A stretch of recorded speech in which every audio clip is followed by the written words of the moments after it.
Before we get into the video, could everyone please subscribe to my FXmovies.20 channel? Thank you so much. My sister and I kept noticing the same thing. Every woman who visited our neighbor left looking completely dazed. We had questions, so we went over to introduce ourselves. The second he opened the door, we knew he wasn't surprised to see us. It was late, and I was about to head upstairs when something caught my eye through the front window. Just across the street, his bedroom light flicked on, and he wasn't alone. I stopped mid-step, one hand still on the banister. A woman stood near the window, already halfway undressed. Her dress slipped off her shoulders like it had happened 100 times before. She leaned into him, hands on his chest, while he just stood there, calm and still, like he had all the time in the world. "Claire," I called, my voice low but urgent. "You need to see this." She wandered in with a blanket wrapped around her hair, messy from the couch. "What?" I pointed without turning. "He's at it again." She sighed. "Ava, come on." "No, seriously, look." She stepped beside me, hesitant, but when she glanced out the window, her eyes widened. Through the glass, we could see everything. Her back was against the wall now, his hand braced beside her head. He leaned in, whispering something. She laughed, then went quiet as he slowly lifted her thigh, guiding her closer. Claire covered her mouth. "We shouldn't be watching this." "And yet," I said, grinning, we both stayed there, motionless, pressed close to the window like teenagers spying on something we weren't supposed to see. He moved slowly, like he'd done this 1,000 times, like her reactions didn't surprise him anymore. She clung to him, her head rolling back, her legs shaky before she even moved. When he turned her around, she held the window frame like it was the only thing keeping her steady. "Claire, is that the same girl from last week?" "Nope," I said. "That's a new one. 5th, maybe 6th this month." Claire shook her head, but her eyes didn't leave the window. "That's insane." "I'm telling you," I whispered. "They come in confident, laughing, flirting, and leave looking like they've just been through something they'll never forget." We watched her tense again, her mouth dropped open, jaw slack, eyes fluttering. He barely moved, but whatever he was doing had her holding on like her whole body was reacting to it. Claire turned away, flustered. "Okay, that's enough." I didn't move. "You can't tell me you're not a little curious." She sat down on the armrest, clutching her blanket tighter. "I mean, he is kind of impressive." "Kind of," I said. "That man is a walking mystery. Mid-50s, barely says a word, never brags, and somehow has every woman in this neighborhood leaving his place like they just stepped out of a dream." Claire bit her lip. I smiled. "I want to know what that's like." She laughed nervously. "You're not serious." "Oh, I'm very serious. Not tonight, but tomorrow I might go over there, say hi, introduce myself." "You're going to what? Knock on his door and ask for a sample?" "Maybe I'll borrow sugar," I said, grinning, "or ask if he needs help carrying something heavy." "Whatever works." Claire stood, blanket still clutched tight. "You're out of your mind." "I know," I said. "Oh, but admit it, you're wondering too." She didn't answer, just pulled the blanket tighter and looked away. I woke up the next morning with one thing still stuck in my head: him. No part of me felt guilty about watching. If anything, I was more curious than ever. What was it about him that left every woman completely shaken? Claire, on the other hand, acted like last night hadn't burned itself into her brain too. She was still in her pajamas, curled up on the couch with a bowl of cereal like nothing had happened at all.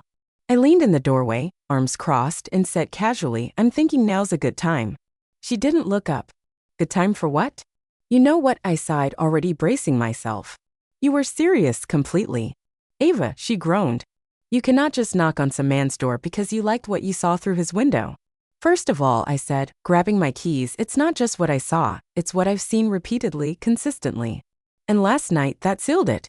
Claire pulled the blanket over her head. "I'm not going." "You don't have to do anything," I said. "Just come with me, back me up, maybe pretend I'm borrowing something." She peeked out. "Why do you even want me there?" "Because," I said, walking over, "you'll keep me from doing something too bold, or you'll pressure me into doing something stupid." "Possibly," I said, grinning, "but either way, it'll be fun."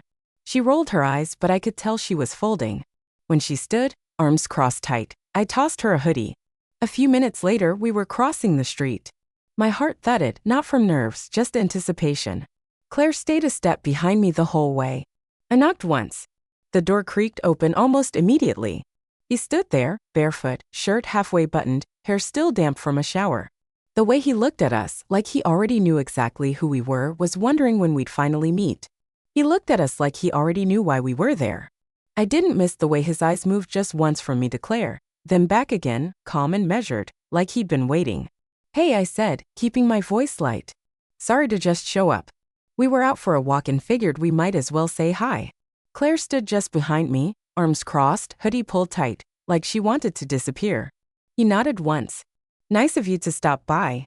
"We're Ava and Claire," I added, crossing my arms. I know that was all he said, nothing more. But something in the way he said it made it clear he didn't buy our excuse and he didn't need to. He stepped aside. We walked in. The house was warm and still, filled with soft light and the faint smell of coffee. Music played somewhere in the background, slow and low. Like it had been on for hours on the counter, 2 glasses, one already full. I raised an eyebrow, expecting someone. "Not really," he said. "Just figured I might have company."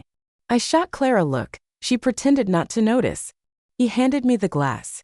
I took it without hesitation. Claire hovered near the door, still unsure, still quiet. "You're not what I pictured," I said, taking a small sip.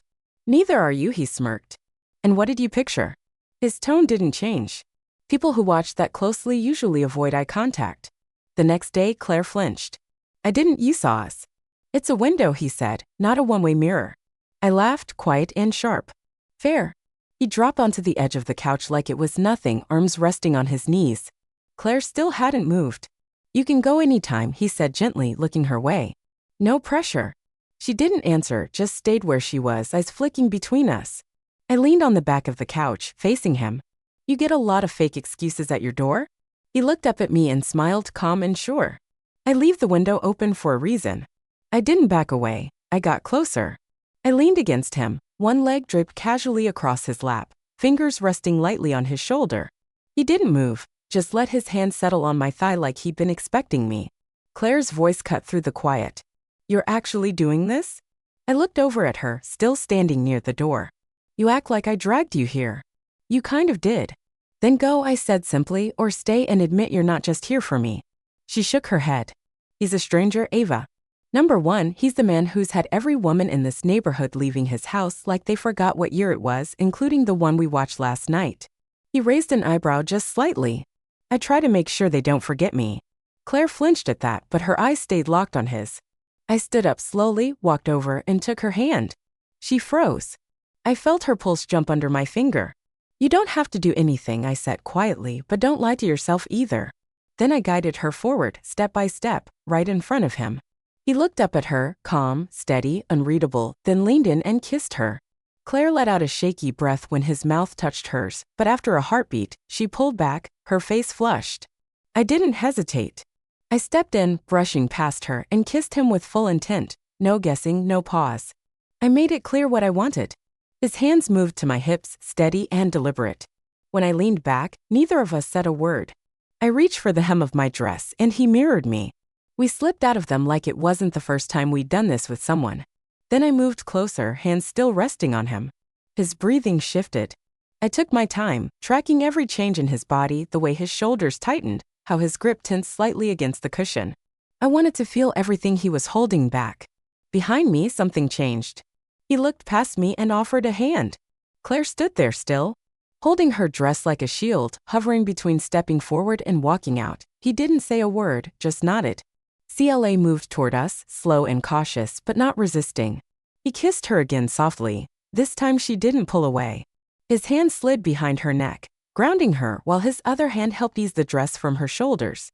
It dropped without a sound, and her breath followed. I kept going, letting the rhythm guide me. CLA joined me on the floor, still hesitant, until he touched her cheek, guiding her with calm certainty. Our hands brushed briefly, both of us focused on the same purpose. She was slower, more tentative, but growing bolder with each movement. When his head tipped back slightly, I knew we were making progress. Then he spoke, voice low and steady, "Both of you up." We stood together. He slid further into the couch, arms resting wide. I climbed onto the cushions, straddling him slowly, and shifted until I was exactly where I needed to be.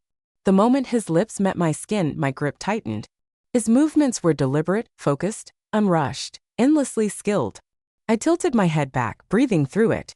CLA lowered herself again, and I glanced down as she picked up where I'd left off. Her hands found their rhythm, growing more confident as I guided her gently. We moved together with shared purpose.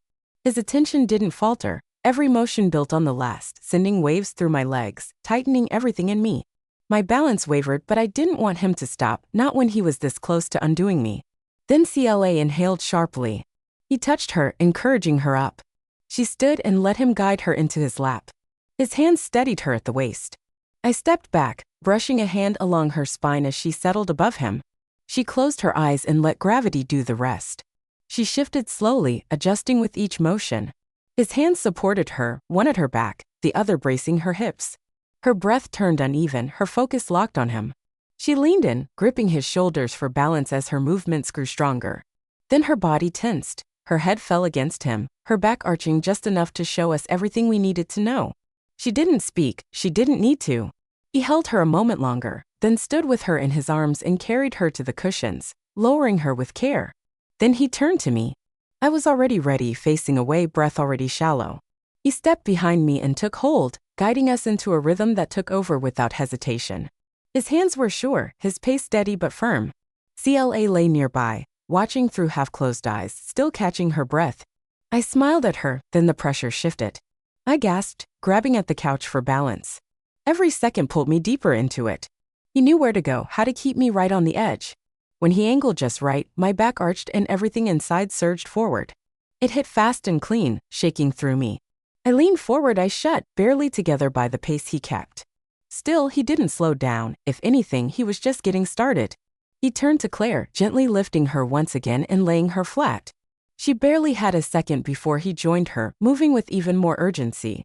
I knelt beside them, wiping the sweat from her brow, trailing light kisses along his shoulder and chest. Claire's hand searched for mine. I held it tight. She moved with him again, and faster this time. Her body responded easily, rising to meet him. She gripped the cushions, her breathing shifted, and her reaction grew stronger with each moment, building, not stopping. I watched her closely, amazed. He kept going, focused, fierce, somehow tireless.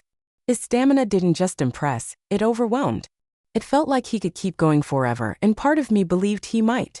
At last, he let out a quiet breath against her neck as he reached his limit. Claire lay completely still, chest heaving. I curled up beside them, brushing strands of hair from her forehead, my own body still buzzing. Then I leaned closer and whispered with a grin, "Still think it was a bad idea? Before you leave, tell me, if two sisters showed up at your door like that, what would you have done? Be honest, drop it in the comments, I want to know.